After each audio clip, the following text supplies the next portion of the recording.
और लगैया कृष्ण कन्हैया सामने, राम धुन लगी तो बल धुन लगी, धुन लगी तो बल धुन लगी, राम धुन लगी तो बल धुन लगी, धुन लगी तो बल धुन लगी। सबकी नैया पार लगैया कृष्ण कन्हैया सामने, सबकी नैया पार लगैया कृष्ण कन्हैया सामने, सबकी नैया पार लगैया कृष्ण कन्हैया सामने, सबकी नैया पार लगैया कृष्ण कन्हैया सामने।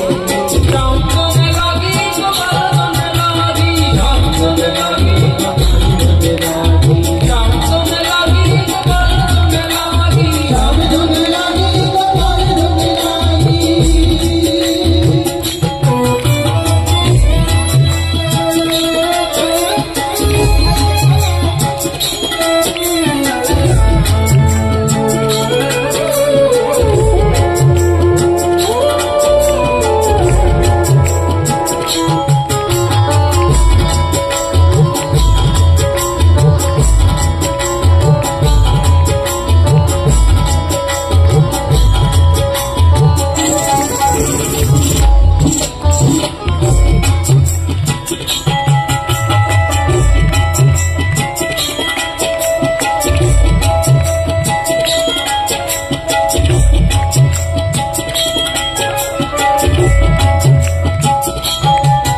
जो देनु चरैया मेनु बजैया रास रचैया कांवरे, राज रचैया सामने, राज रचैया सामने, देनु चरैया मेनु बजैया रास रचैया कांवरे, राज रचैया सामने, राज रचैया सामने। रात उसी की लगी में लगी उसी की आस है, लगी उसी की आस है, लगी उसी की आस है। उसी की धुन में फिरूं रात दिन, उसी की धुन में फिरूं रात दिन, उसी की धुन में फिरूं रात दिन, उसी की धुन में फिरूं रात दिन। शाम धुन लगी तो कपाल धुन लागी, शाम धुन लगी कपाल धुन लागी, राम धुन लगी चरण धुन लगी, राम धुन लागी कन्हैया धुन लागी, शाम धुन लगी कपाल धुन लगी, राम धुन लागी कपाल धुन लागी, राम धुन लगी चरण धुन लगी, राम धुन लागी कन्हैया धुन लागी, शाम धुन लगी कपाल धुन लगी, राम धुन लागी कपाल धुन लागी, राम धुन लगी चरण धुन लगी, राम धुन लागी कपाल धुन लागी, शाम धुन लगी कपाल धुन लगी, राम धुन लागी कपाल धुन लागी।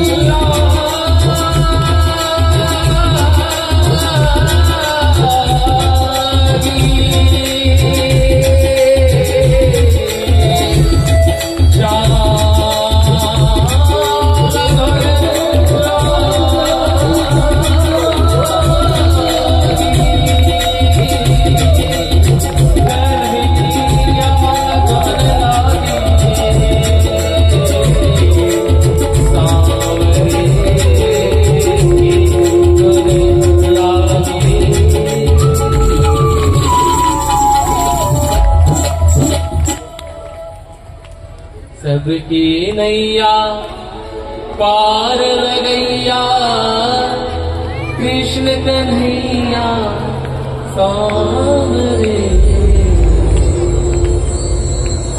सबकी नैया को पार करने वाला एक है और वो है केवल कृष्ण। ऐसे कृष्ण का वंश का वर्णन निरूपण किया है कि सुखदेव मुनि ने। आइए अब जल्दी से झटपट कृष्ण का अवतार भी करा लेते हैं, क्योंकि समय भी होता जा रहा है और बहुत देर हो गई पीले पीले वस्त्रों को पहन करके बैठे। हम सुनने तो आए थे कृष्ण कथा, लेकिन सुनने लग गए राम। राम नाम अति मीठा है कोई जाकर देख ले, मिल जाते हैं राम कोई बुलाते देखे। राम के नाम में वो मिठास है। बहुत भक्त कह रहे महाराज जी आप कभी राम कथा भी यहाँ पे कही, तो ये आज राम कथा का ट्रेलर दे देते हैं आपको। आनंद आता है नहीं आता राम कथा में? अगर अवसर हुआ तो अगली बार राम कथा या शिव महापुराण दोनों में से कोई एक की जाएगी, या देवी भागवत, हमसे तो कुछ भी सुन लो। ठाकुर जी की कृपा से वो अध्ययन काल समय बिता जाए। तो जैसे देवया निजायता द्रुयों चानों चपूरों चा शर्मिष्ठावार्ष पर। 3 संतानें हुई, द्रुयु, अनु और पुरु। पुरु की वंश में आगे चल करके रंती देव हुए और इसी में पुरुवंश आरंभ हुआ जिसमें पांडव हुए। और जो ययाति राजा की जो पहली पत्नी है देवयानी, इनके बड़े पुत्र हैं जिनका नाम है यदु। और इसी यदु महाराज से यदुवंश आरंभ हुआ और इसी यदुवंश में कृष्ण ने अवतार लिया। यदुवंश में कई पीढ़ियां बीत जाने के बाद में एक राजा हुए जिनका नाम है देवमीर। उनके यहाँ अर्जन्य पर्जन्य हुए और फिर उनके यहाँ पर नवनंद बाबा जो गोकुल के राजा हुए। इधर एक संतान है जिसका नाम है शूरसेन और उसके हुए श्री वसुदेव जी महाराज। वसुदेव जी के घर में कोई संतान नहीं थी महाराज, तो कहते हैं इन्होंने बहुत से विवाह करे और कुल मिलाकर के इनके 7 विवाह हुए। और वीरोहिणी भद्रा मदिरा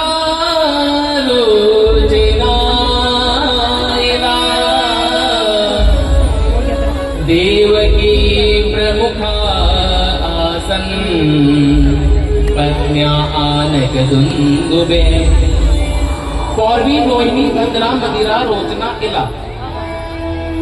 6 विवाहों के बाद जब कोई संतान नहीं हुई तो 7वां विवाह इन्होंने देवकी के साथ में किया। ध्यान से सुनिएगा, देवकी की 1 से लेकर के 7 संतानों को, 6 संतानों को कंस ने मार दिया। 7वीं संतान के रूप में बलराम आए लेकिन गर्भ का पेड़ हो गया। और 8वीं संतान के रूप में कृष्ण ने अवतार लिया, मथुरा में जन्म लिया, गोकुल में लीलाएं करे, वृंदावन में आकर के बहुत सी लीलाएं करी। फिर मथुरा गए, मथुरा से फिर द्वारकाधीश गए, वहां 16,108 विवाह करे और फिर भगवान अपने धाम को। और ये कथा सुनाने के बाद में बिल्कुल शांत हो गए।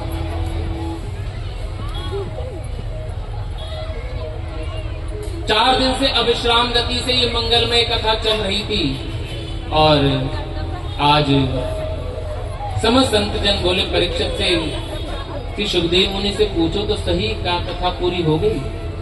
बोले हो तो गई पूरी, अभी सुना तो जी। परीक्षित ने कहा गुरुदेव आपसे एक प्रश्न करना था। मैं नहीं कहता कि मैंने भूख प्यास को जीता है, लेकिन मुझे कथा सुना दें। मैं तुम्हें कथा सुनाऊंगा, लेकिन बहुत दिन हो गए, 4 दिन हो गए तुम्हें कथा सुनते सुनते, तुम्हें प्यास लगी होगी। एक काम करो, थोड़ा सा जलपान कर लो ना। ध्यान देना, कथा कैसे सुनी जाए, कथा कैसे सुननी चाहिए, ये एकाग्रता तो हो हमारे जीवन में।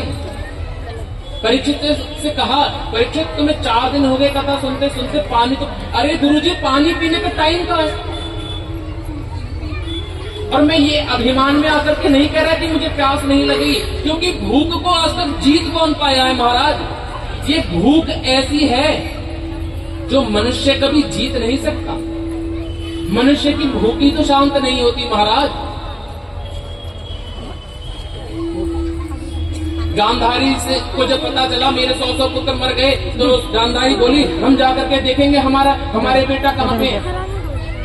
मैं अपने बेटों के बगैर जी नहीं सकती, वही मेरे बेटे सब कुछ है, उनके बिना तो मैं मर जाऊंगी। और ध्यान देना, जिस दिन से युद्ध आरंभ हुआ था गांधारी ने पानी नहीं पिया था। गांधारी को अभिमान हो गया, मैं विदिशु मैं इतने दिन से भूखी हूँ और मेरे 100 पुत्र मारे गए। अपने पुत्रों की मना किया मत जाओ, बोले नहीं मैं जाऊंगी। तब भगवान ने लीला कर दी और उस कुरुक्षेत्र की भूमि में एक पेड़ के स्वरूप में भगवान विराजमान हो गए और ऐसे कुछ ऊंचाई से एक बेर लटका हुआ दिखाई दिया। कुरुक्षेत्र की भूमि जो है लाशों से घिरी पड़ी हुई है। जैसे ही गांधारी ने उस बेर को देखा, उसकी भूख जागृत हो गई और उस बेर को तोड़ने का बड़ा प्रयास किया, लेकिन तोड़ नहीं पाई। तो कहते हैं गांधारी को जो कुछ मिलता चला गया वो नीचे पटकती चली गई और अंत में बेर के निकट पहुंची और जैसे ही बेर को तोड़ा, तुरंत कृष्ण का हाथ आ गया। कहा मां, आप तो कहती हो आप अपने पुत्रों से प्रेम करती हो और आज अपने पुत्रों की ही लाशों पे चढ़ करके बेर तोड़ रही। गांधारी ने नीचे देखा तो मेरे बेटे। तब गांधारी ने यही बात कही, मैं समझ गई आज जीवन का सबसे बड़ा दुख क्या है। जीवन का सबसे बड़ा दुख यही है, भूख का होना। यदि मनुष्य की ये भूख शांत हो जाए ना, तो ध्यान देना हम कर जाएंगे। मैं बिल्कुल सही बात कह रहा हूं। किसी को पैसे की भूख, किसी को बेटे की, साक्षात भगवान पुरुषोत्तरा जनेष्यते तत्प्रियार्थं संभवन्तु सुरस्त्रिया। भगवान वासुदेव साक्षात ब्रजमंडल में अवतार लेकर के आएंगे और देवताओं को जैसे ही पता चला, समझ देवताएं, कोई ब्रज की वृक्ष बना, कोई पत्ता बना, कोई बंदर बना, कोई ग्वाला बना, कोई कौवा बना, कोई पक्षी बना और कृष्ण के आने से पहले सब गोकुल वृंदावन ब्रजधाम में आकर के विराजमान हो गए। इधर मथुरा के राजा उग्रसेन का ये जो बालक था, हेरा फेरी बदली हो गई थी, कथा आपने विस्तार से सुनी है। और कंस यहाँ का राजा बन गया है और कंस ने भगवान नारायण की आराधना को बंद करवाया है। और जब बंद हुई है आराधना तो कहते हैं कष्ट हुआ है मन में। और अपनी बहन देवकी का विवाह अपने मित्र वसुदेव के साथ में संपन्न किया है। और जब देवकी को स्वयं सारथी बनकर के रथ पर लेकर के जा रहा था उसके ससुराल छोड़ने, तभी आकाशवाणी कंस, किस बहन को तू लेकर के जा रहा है? क्या तू नहीं जानता इसी देवकी का अष्टम गर्भ तेरा काल हो? कथा आप जानते हैं। और उस प्रकार से फिर सारी वार्ताएं हुई और ये बात हुई कि कारागृह में रहना होगा। और देवकी और वसुदेव कारागृह में रहे। पहली संतान ने जन्म लिया जिसका नाम है कीर्तिमान। कीर्तिमंतम प्रथमजं कंसायानक दुन्दुभे अर्पयामास कृच्छ्रेण सोनकादति विह्वला। पहली संतान हुई जिसका नाम है कीर्तिमान और कीर्तिमान संतान को मारा है। और सातवीं संतान के रूप में श्री बलराम जी रोहिणी के गर्भ से जन्म लिया है। और आठवीं संतान के रूप में आने वाले हैं भगवान। अब चलो जल्दी से कृष्ण अवतार भी करा देते हैं, बहुत देर हो गई। पीले पीले वस्त्रों को पहन करके बैठे हुए महाराज। कहते हैं भादों का महीना, कृष्ण पक्ष और अष्टमी तिथि और मेघ मालाएं आकाश में आकर के विराजमान है। आषाढ़ उचारम मेघ मलारम बनी बहारम जलधारम जलिहारम कलिमहारम जलिहारम नागालंकारम मयूर पुकारम जलिहारम रेखारम हे हरिनामारम विस्तारम हरिनामारम विस्तारम नालही समारम व्यास अपारम नंद कुमारम निर्जारी नंद कुमारम विस्तारी नंद कुमारम विस्तारी मेहरारी में बलिहारी गोरे आओ गिरधारी हे गोकुल आओ गिरधारी हमें गोकुल आओ गिरधारी डब डब डब डब मोर मधुर मदहार गिरा मोर मधुर मनहार गिरा मोर मधुर मनहार गिरा पुकार दागद को मोहित कंठ गिरा मोकिल कंठ गिरा मोकिल कंठ गिरा तब गरड़ गरड़ नभ होर कड़ाका देवर पर में शिखर करे गिरवर पर से शिखर करे गिरवर पर से शिखर करे तब रुम रुम गर गर गर गर ले घर घर घर हो हरि रे घर घर हो हरि घर ले घर घर हो हरि महाराज मेघमाला आकाश में आकर के विराजमान हो गई और भादों का महीना कृष्ण पक्ष प्रथमा द्वितीया तृतीया चतुर्थी पंचमी सप्तमी अष्टमी तिथि बीत गई। बड़ी सेना को लगा दिया है कि आठवां जन्म लेते ही भागने न लगे महाराज। लेकिन जब भगवान आने वाले सारे पहरेदार सोते रह गए महाराज, और जब रात्रि के ठीक 12 बजे मेघ में मालाएं गरजने लगी, मंदम मंदम जल धरा, बड़ी जोरदार वर्षा हो रही है महाराज। और उस भादों के महीने में बड़ी शीत लहरें दौड़ रही हैं, और ऐसी शीत लहरें दौड़ी हैं और मंद सुगंध जब वहां पर फैलने लगी, तब कहते हैं माँ देवकी के कारागृह में एक प्रकाश हुआ, और उस प्रकाश के साथ में मेरे गोविंद ने अवतार ले लिया। बोलिए गोविंद भगवान की जय। भगवान अवतार लेकर के आए, माँ ने बड़ी सुंदर स्तुति करी, सारी बात समझा दी, गोकुल ले जाकर के कृष्ण को सुला दिया। इस बात को कोई जान नहीं पाया। वहां से कन्या को लाकर ये कंस को दी थी, कंस ने उसे उठा करके पटका, उसने बता दिया तुझे मारने वाले कृष्ण ने तो ब्रजमंडल में अवतार ले लिया है। अब ये तो बात हुई मथुरा की, लेकिन अब हम चलते हैं गोकुल, जहाँ पे भगवान ने अवतार। आइए नहीं, बधाई है यशोदा जी, बधाई है, बधाई है, बहुत बहुत बधाई है। तुम आ जाओ, हम सब मिलकर के बड़ा सुंदर लाला का जन्मोत्सव मनाते हैं, और समस्त ब्रजवासियों ने मिलकर के बड़ा सुंदर लाला का जन्मोत्सव मनाया है। आइए आप हम सब मिलकर के भी बड़ा भाव से सुंदर लाला का जन्मोत्सव मनाते हैं, और हमारे राधा माधव सेवा मंडल के सदस्य गण सभी व्यवस्था को बनाते हुए बड़ा सुंदर लाला का स्वागत करेंगे। स्वागतम कृष्ण शरणागतम कृष्ण,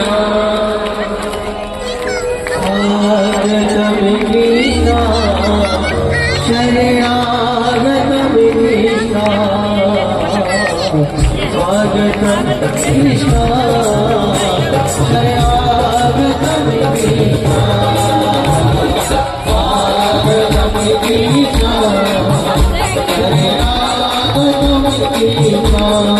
स्वागतम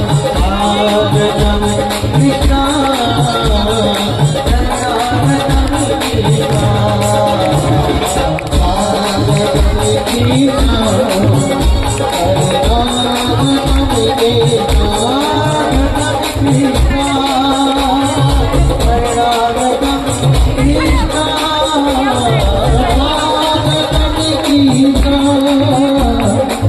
स्वागतम